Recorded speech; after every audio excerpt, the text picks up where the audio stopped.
கர்த்தருடைய பரிசுத்தமுள்ள நாமத்திற்கு ஸ்தோத்திரம்.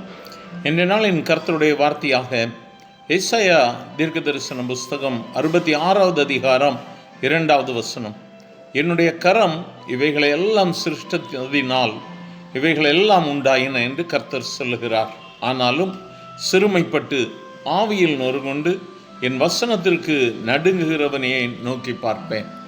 என கருமையான தேவ பிள்ளையை இந்த இடத்துல கர்த்தர் மிகவும் அழகாக அருமையாக சொல்லுகிறார்.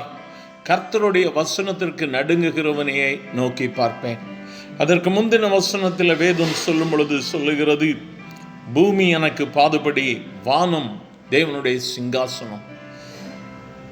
வானம் எனக்கு சிங்காசனம், பூமி எனக்கு பாதுபடி என்று சொல்லுகிறார். ஆகவே கர்த்தர் நாம் கேட்கிறவைகளுக்கு அவர் பதில் கொடுக்கிறவராய், செயல்படுகிறவராய் இருக்கிறார். ஒரு குறிப்பிட்ட இடத்தில் நாம் அவரை தேடி நாம் அவரை காண முடியாது. மலைகளிலோ புண்ணிய ஸ்தலங்களிலோ அல்லது ஆலயத்தில் மட்டுமே என் ஆண்டவர் இருக்கிறார் என்று சொல்ல முடியாது. ஏனென்றால் அவர் சொல்லுகிறார், வானம் அவருக்கு சிங்காசனம், பூமி அவருடைய பாதப்படி. ஆகவே நாம் அவருடைய வசனத்திற்கு பயந்து அவருடைய வசனத்திற்கு நடுங்கும் பொழுது வேதம் சொல்லுகிறது, நான் அவனை நோக்கி பார்ப்பேன். அவர் நம்முடைய இதயத்தில் வாசம் பண்ணுகிறவராக இருக்கிறார், நம்மோடு கூட இருக்கிறார். நீதிமொழிகள் 30வது அதிகாரம் 5ஆம் வசனம் சொல்லுகிறது, தேவனுடைய வசனம் எல்லாம் புடமிடப்பட்டவைகள், தம்மை அண்டிக் கொள்ளுகிறவர்களுக்கு அவர் கேடகமானவர். கர்த்தருடைய வார்த்தை புடமிடப்பட்டது. ஆகவே அது நமக்கு ஜீவனை கொடுக்க வல்லமை உள்ளதாக இருக்கிறது.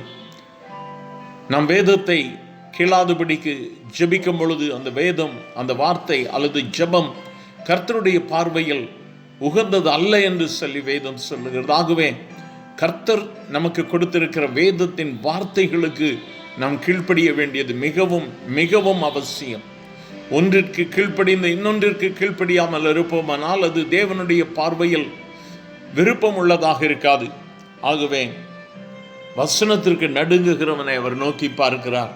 யோவான் எழுதின சுவிசேஷம் 15ஆம் அதிகாரத்தில் இயேசு சொல்லும் பொழுது, நீங்கள் என்னிலும் என் வார்த்தைகள் உங்களிலும் நிலைத்திருந்தால் நீங்கள் கேட்டுக்கொள்வது எதுவோ அது உங்களுக்கு செய்யப்படும்.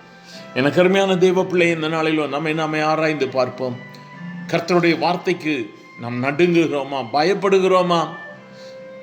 ஏதோ ஒரு நாள் ஒரு இடம், நான் தேவனை நான் சந்திக்கிற இடம் என்று சொல்லி நம்முடைய நேரத்தை நாம் வீணடித்து விடாதபடிக்கு அனுதினமும் வசனத்தின் மூலமாய் ஜெபத்தின் மூலமாய் அவரை தேடுவோம். நிச்சயமாகவே கர்த்தர் நம்மை உயர்த்துவார். கர்த்தருடைய வசனத்திற்கு நடுங்குகிறவனை அவர் நோக்கி பார்ப்பார். எங்கள் அன்பின் ஆண்டவரே, ஆசீர்வதிக்கப்பட்ட இந்த காலை வேளைக்காக நன்றி. உம்முடைய வார்த்தைக்காய் ஸ்தோத்திரம் ஆண்டவரே. உம்முடைய வார்த்தைகளுக்கு நடுங்கும்படியான இருதயத்தை எங்களுக்கு தந்து உம்முடைய கற்பனைகளுக்கும் கட்டளைகளுக்கும் கீழ்ப்படிய கர்த்தர் எங்களுக்கு உதவி செய்யும்.